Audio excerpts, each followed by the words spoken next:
Aujourd'hui, nous allons voir les énumérations de type objet. Comme nous l'avons vu, les énumérations sont présentes à plusieurs endroits et de différentes manières. Pour l'instant, je ne vous ai parlé que du principe d'énumération, mais pas des types. Il y a l'énumération avec valeur, comme en C++, où vous pouvez définir le type de valeur de votre énumération ainsi que la valeur de chacun des membres de votre énumération.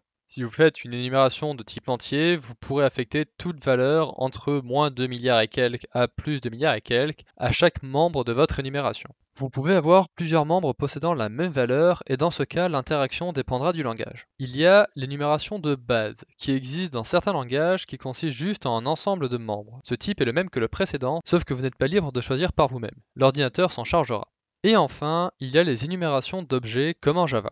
Ici, vous créez votre énumération comme vous créeriez une classe et une énumération. La première partie de votre énumération correspond aux énumérations de base. La deuxième partie correspond à une classe. Vous pouvez y mettre des variables, des fonctions ainsi que des constructeurs. Si vous créez un constructeur, vous serez obligé de l'utiliser, sauf si vous créez aussi un constructeur vide. Ici, nous retrouvons le système avec les variables globales qui étaient utilisées à la place des énumérations.